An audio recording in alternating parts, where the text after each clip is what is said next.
Hey Kyle, how's it going, my man? It's going well. Thank you for having me on. Of course, man. It's an honor to have someone like you in the podcast. So, so the listeners know a little bit about who you are, your trajectory, getting to the point that you are in right now, having 5.5 million in assets that you're currently in your portfolio. Um, give a little background of who you are. I know that you have not always been a real estate investor. Your path wasn't going that route, and you did a switch. So go ahead. Yeah, so I wasn't always on the real estate route, as you alluded to. I was a Division I soccer player at UC Davis, and I was studying neurobiology there. So my whole plan was, I came from a middle class family, blue collar, a lot of work ethic, but not necessarily the standard path of like everyone told me, okay, if I go to college and I get a safe job, then I'll be, that'll be the next level for my family. And because you go from lower middle class, then you want to be upper middle class, which is like, you're kind of a slave, but you got a nice like cushy job or whatever. So that was kind of my situation. So I did the whole route. I kind of played it really well. I got the soccer scholarship, went to UC Davis, studying a really hard major so I could be a brain surgeon, which is a very good W-2 job. But midway through my sophomore year, I just started to realize, why do I want any of this? I'm not going to have any free time. Very well, maybe make a good salary, but the thing that I've come to realize is there's definitely a plateau on happiness and finance. There's definitely like a certain level of income you hit that where you don't have any worries about paying your bills. You can basically go to the grocery store and not need a checklist. You can just buy whatever you see, and also you can eat out as much as you want. Maybe go on 4 trips a year. If you're making enough money to do that, you're probably, if you're single, making around 60,000 to 75,000. And if you're making any more than that, your life is not all that much better. It's pretty much a plateau. It becomes a Hmm. point where like, okay, if I have a car that gets me to work slightly faster, I mean, with red lights, it's probably not going to get you there faster anyways. Just like it's really not going to make your quality of life any better. And I started to realize like, cool, I make 400 grand as a brain surgeon, let's say. Number one, that's all getting taxed like crazy. And number two, I am not going to have any free time. I'm going to be on call all the time. And that's not what I wanted. So I found a book called Rich Dad Poor Dad right in the peak of this where I'm realizing, hey, I'm spending all my time studying and all my time preparing for soccer games. And I'm, not liking it. So read the book, realized I didn't have to make the trade for time for money. And I was like, this real estate thing seems pretty cool. How can I get into it? And then naturally, multifamily becomes the biggest and easiest thing to scale, and multifamily's apartment complexes. So I invest in apartment complexes, and I attempt to, raise capital from other people, and then do all of the work and essentially provide them a return. And that's how I was able to buy such expensive properties with none of my own money and being a broke college kid with no experience. Because I just really learned the industry and told Yeah. people their best case, their worst case, and then they invested with me, and kind of the rest is history. Yeah. Wow. A lot, dude. That's crazy. Um, you know, I wanted to see, like, from your perspective. I know that I've heard on one of the podcasts that, it was a disappointment, let's say, for your parents or maybe for even your soccer coach. They were like, I'm not following that path anymore. Do you think that I feel like so many people our age sometimes they stop from making choices that are to the best of their interest because they have so much social pressure or pressure from people that they value their opinion. Uh, but the problem is that if you start making decisions based on what other people want for you and you end up later down the route not liking what you do, a lot of resentment can come from that, right? You can start, hating your parents because now you're miserable in this job and you have this, $300,000 worth of student loans and you can't quit your job because, you can, even if you file for bankruptcy, it won't go off your credit. So do you think that you had some sort of pressure? And if you did, how did it play out in your head that it was more important for you to make that decision despite all the uncertainty that you would face, rather than just staying and following the route that you had already started? Yeah, so I definitely faced quite a bit of pressure. I think anyone would when they try to do something with their life that's different than the status quo and the norm. And I just started to realize like there was no real way for me to live any other way. So I knew I wasn't going to be happy following the prescribed path. And at the end of the day, man, I know this is slightly cliche, but we do only have one shot at this thing that we call life, right? We only get one go, and I didn't want to waste my one go appeasing other people that don't actually get to spend that much time with me, right? The only Yeah. person that spends the most time with me is me. When my head hits the pillow, I want to be happy with my decisions. because that's Yeah. really the darker moments, is when your head hits the pillow and you're absolutely not happy with your decisions and you feel like your life's not in your control. That's way Yeah. more pain to me than, submitting right Yeah. to whatever people are saying. I think that that's ridiculous. When you really sit down with it and you realize, you know, I only really have one shot at this, and it's going to be a lot more painful for me to wake up at 45 and look back at my life and realize I wasted it, right? So there's this thing that we do. I call it the easy way fallacy, which Mm. is we think the easy way is to just put your head down, get the job, retire at 65. That's the easy way, because we're not considering the real decision in the short term, right? We're only seeing the decision today, and the decision today is put your head down and ignore the pain, and so you don't feel the pain. And when you put your head down, you escape pain, and your brain goes, "Oh, cool! I escape pain. I'm gonna keep doing that thing." Every time I do it, I escape pain. But it doesn't see that this huge, if you look really far down the road, man, there'll be a Yeah. day when all of that will come to a head, and you'll have to face all of those times you put your head down. And that's going to be a lot more painful than just facing it right now and moving into it. And that's Yeah. one aspect of it. And the other aspect I would say would be, if you're not, when you start accepting praise from people, and this is where you get stuck, and this is why we care about other people's opinions so much, is because we start looking for praise. And when you look for praise, it's a double edged sword. You immediately start to say, okay, I do care what people think. I put value on the words that come out of other people's mouth about me. And now, when they give you criticism instead of praise, and that's, the other side of the sword hits you, you actually care because you've taken the other side of the sword. It's a double edged sword. You can't have Yeah. one side. So you have to let go of the praise before you can let go of the criticism. So the next time you start hearing, oh, you're so smart, you're so special, you're so great, oh, you did all this cool stuff. Like, I mean, that's a constant battle, of course. Like, even being introduced on podcasts now, I have to always bring myself back to the humble kid from Central Texas. My dad slept in his truck and cleaned pools, and I grew up, not knowing if we were going to be able to afford groceries. And I have to keep bringing myself back to that kid, because that's really, I'm not any different because I've taken a couple actions. My heart's still the same. I'm still the same person, and I can't accept the intros and start telling myself how awesome I am. Oh, look at me, look at me. Because then I'm going to start letting myself come open to criticism, and it's going to be a big fall, because what you do when you accept praise is you start to puff yourself up. And when you puff yourself up and you have not a firm foundation, then someone comes and swipes out that really shaky bottom of your house, and the whole thing collapses on top of itself, and you might as well not have built the thing in the first place. So just kind of coming back to the foundations. Wow.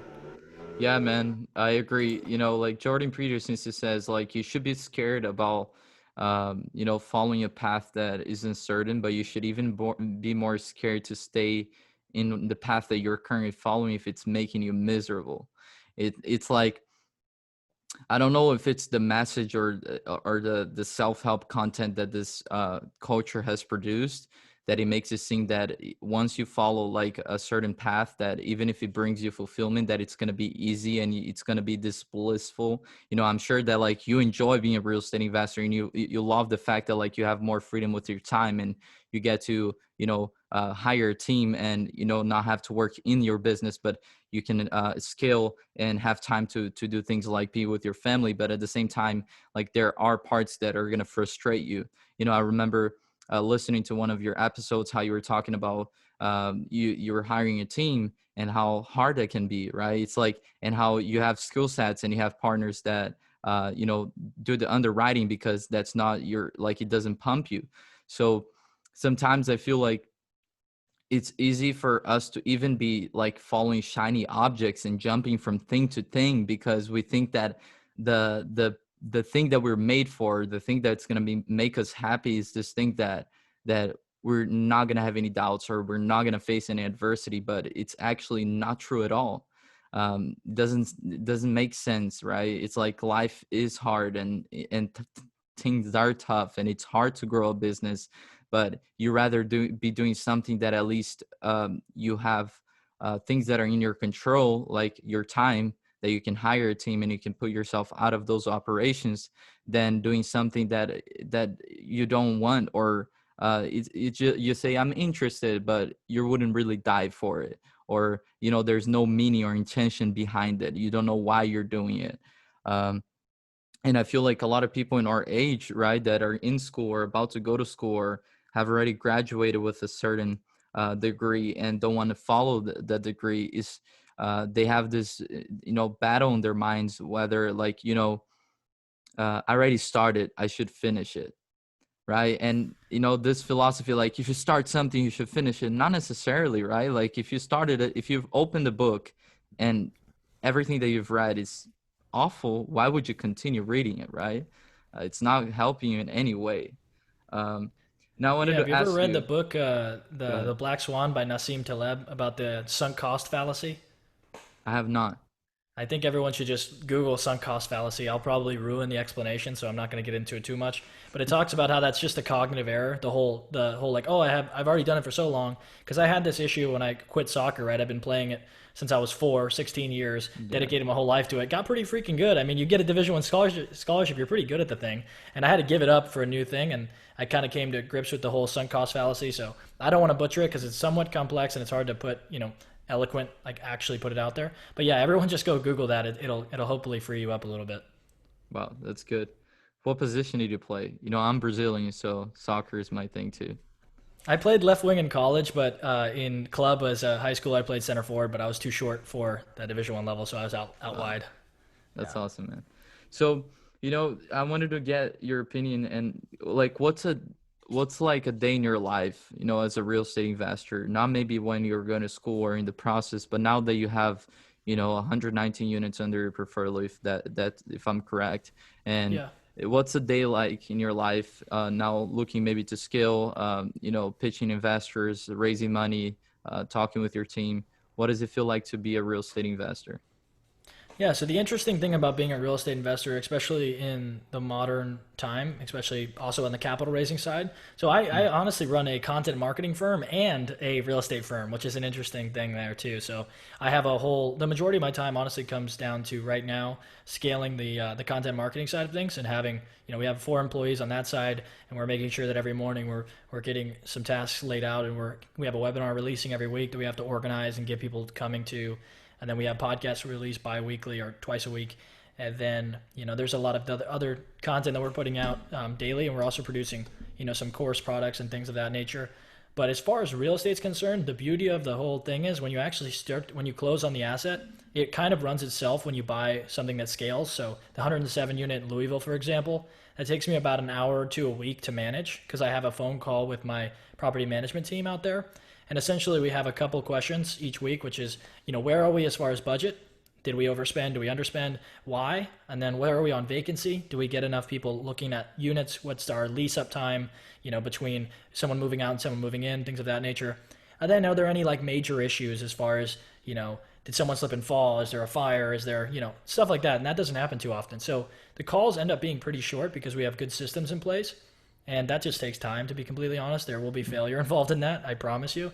But once you get it down for a little bit, it's been over a year under management on the 107 unit. So we figured it out at this point. It's definitely rocky for the first couple months, but the systems start to smooth themselves out. The property becomes about 1 to 2 hours a week. So that's kind of nice as far as that's concerned. But the content marketing and the calls that are resulted from the webinars and things like that are just to continue to meet passive investors. So my whole day is pretty much full of calls, from morning to night, and finishing with some sort of a podcast appearance like this. And I'm basically just talking all day, so I get kind of tired of hearing myself talk. But yeah, that's kind of my life. That's awesome, man. That's really good to hear.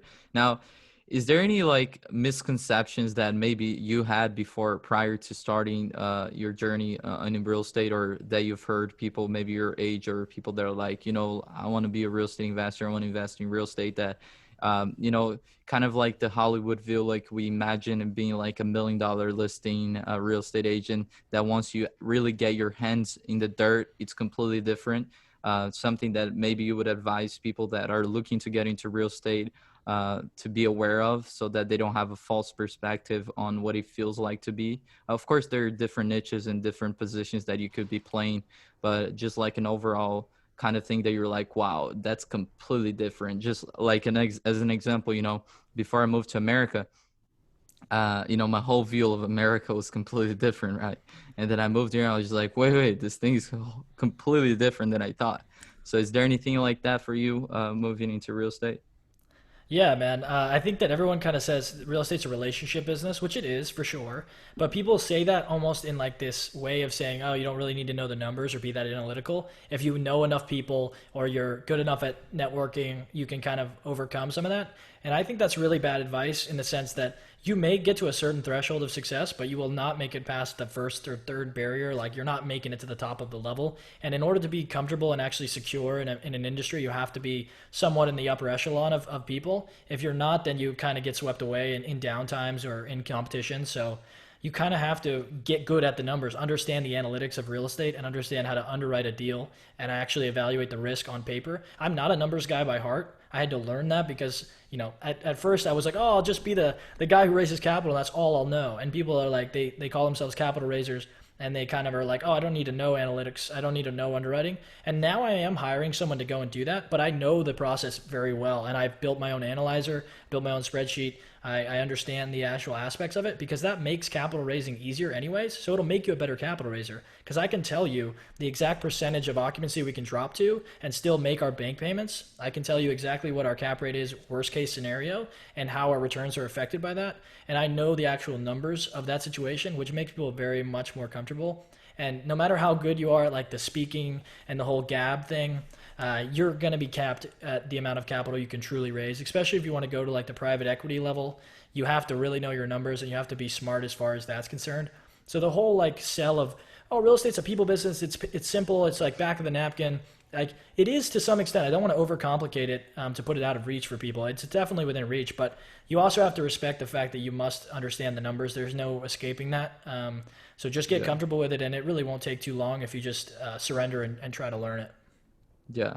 And what will be kind of an advice for people that are like, oh, what does that even mean to understand underwriting? Like, should I read books? Should I talk to people? What should I do in order to learn those aspects? Yeah, so the hard thing about underwriting is there isn't too many good books on it because it's kind of an action, there's a little bit of theory to it, and the theory is good for sure, but you can't really do much with theory. So my advice would be to you, like on my YouTube channel, you can go watch me underwrite a whole deal for an hour and 20 minutes, and there's several other people like me who have videos of that nature on YouTube. So just typing in underwriting on YouTube, trying to figure it out, and also just going on LoopNet or going online and underwriting deals regardless of how bad they are, and just starting to get practice with the actual seeing what a profit and loss on a building does, and when you input certain things in certain ways and pulling each lever and understanding, if I assume that rent growth is going to be X for the next 5 years, what happens to my overall returns?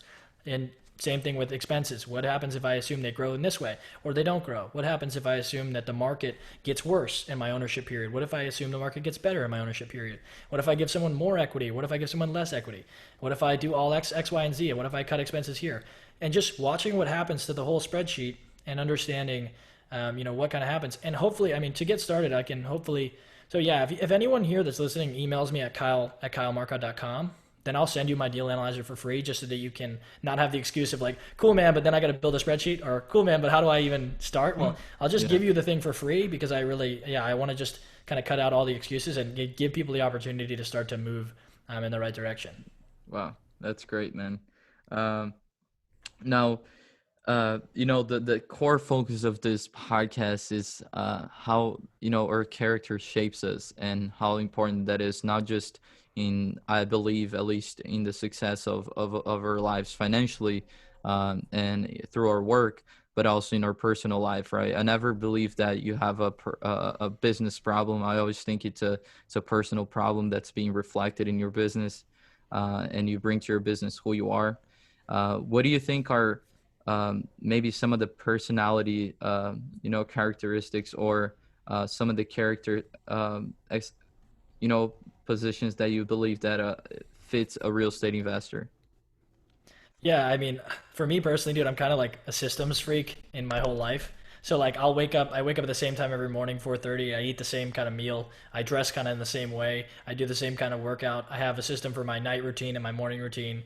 And everything I do, I prepare my coffee in a system. Like the whole thing's a system, right? So my business runs effectively in the same way, where we have a communication channel that's extremely clear on Slack. We have all a shared browser on G Drive, so we're all under the same G Drive with bookmarks for each name, and the Asana tasks are very neat, orderly, and all the information is there, and everything gets done without my doing it. And that's kind of the whole point, is because if you get really good at systems, then I can hire just about anyone to implement them, and that's been the process here. So that's kind of what we're doing with the content side. We've done that with the real estate side, and that's definitely just something that is kind of a me thing that I've kind of taken.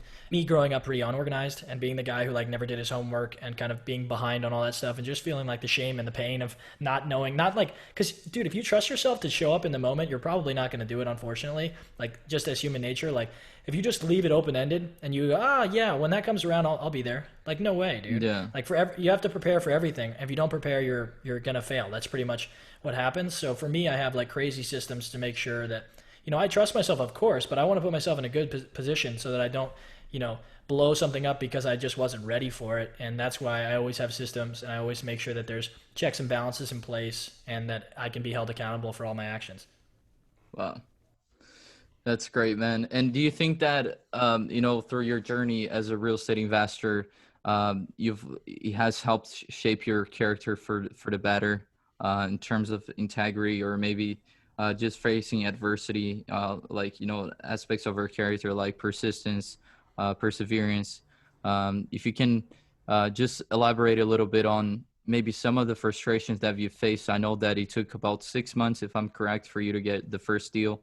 Going through that process of the 6 months, um, what were the major lessons you learned from the transition from following a certain path to becoming a real estate investor, but also um, just being a real estate investor in general? Yeah, I think that my relationship with God's gotten a lot stronger, and I think that's an interesting answer to the question for sure. And I'll follow up with why. I mean, honestly, when you get left out on the limb like that, and it's kind of you versus everything, you kind of have to have some sort of an internal faith, and that's really brought me closer to that. And also just realizing that if I have a good relationship with my highest self and my most core self, and I know who I am as a person, and I don't need to be told that I'm great or that I'm bad. I can just be who I am no matter what. I wear the same shirt every day. Like, I'm that kind of person. So like you can Yeah. tell me like, "Oh, didn't you wear that yesterday?" It doesn't bother me, right? Like that's just, dude, I'm that guy. Like, you know what I mean? You Yeah. can't you can't really shake me off the foundation now because I feel like I seek God every day and I try to be a servant of Him and just to serve other people. And that's been another thing is like the whole, Wow. go abundance thing for, business is really a great trend. I think the whole, help everybody else. And if you give everyone they want, then you'll get everything you want. And I think that's awesome. And Yeah. so what I've, started to learn is that, the greatest among us is the one who serves, not the one who's served. And that's something that I've been trying to instill in my life because for a long time it was all about me, me, me. How can I prove everyone wrong? I'm not an idiot. I didn't drop out because I'm dumb. I'm actually super smart, blah, blah, blah. Look at me. I can buy a Ferrari. All that stuff is ridiculous, dude.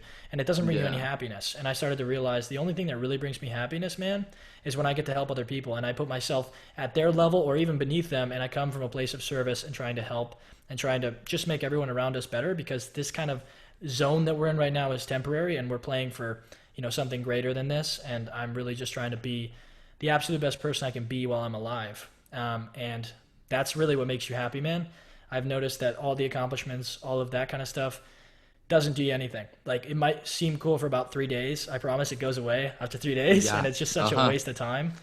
So yeah. Anyone who, I think that anyone that is in the pursuit of things and expect that happiness is like a destination, or that your achievements will make you more fulfilled, I think it's like a chase after the wind, because there's so much availability nowadays and so much potential of us to achieve things that it will bring you more dissatisfaction, and actually you'll be lack meaning in your life. I love the answer you gave, right, about your foundation. I think that character is that, is your foundation, and when you lack that, is as if easily the wind can take anything away from you. So maybe as a real estate investor, let's say you're about to close on a deal and the deal falls through, you get so angry or so upset to the point that it's gonna ruin your day.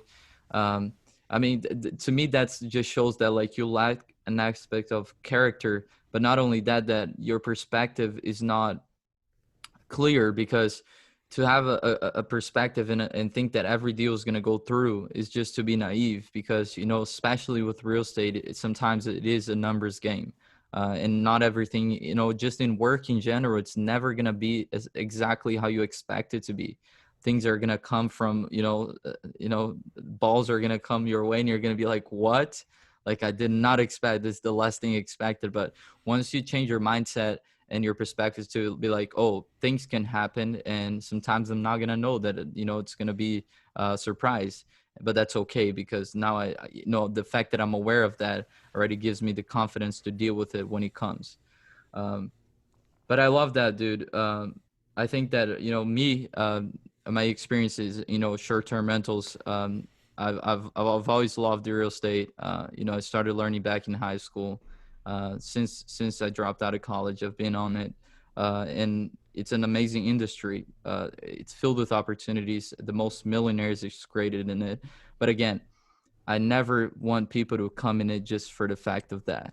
Um, I think that if that's your priority, you're gonna get crushed. If your why is not, as you said, serving people, I think that once you start realizing that, I think who said that, Zig Ziglar, right? Hmm. If you can have anything in life you want as long as you help enough people get what they want, and it's as if we really align to our true nature when we start serving people. Now, what would you say is a habit that changed your life? Probably just the morning routine in general. So that's a lot of journaling and, for me, prayer, but for a lot of people, it's just silent time, and meditation and that kind of stuff. But for me, it's just getting in the Word every day, which is reading the Bible for me.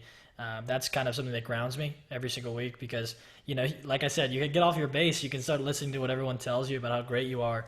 And, then you read Corinthians in the morning and it says, ask yourself, what do you have that has not been given to you? And then you have to Yeah, sit there and read that line, and you're like, oh wow, literally everything I yeah, have has been given to me, and I've done none of it, right? Like I'm blessed to even be, you know, to be alive in this time, right? Like if you even get you yeah, can get as granular as you want with it. I'm yeah, super duper lucky, man. So it's just like you got to always bring it back to that and try to humble yourself every day because it's really easy to not be humble, man. It's like if I spend 2 days out of it and then I'll start to be up in the clouds telling myself kind of crazy stories. It's like, dude, yeah. ridiculous, man. So I have to be in the Word every day. That's something that's changed my life for sure. Wow, I love that, dude. And what's a book that you like? Maybe not your, it doesn't have to be your favorite, but that has helped you maybe in the season of your life that you're currently in. Yeah, I mean, other than the Bible, I'd say the E Myth is probably one of the best books that you can read. It stands for the entrepreneurial myth, and it talks a lot about why small businesses fail, and it's always because of a lack of delegation, and it's a lack of understanding systems.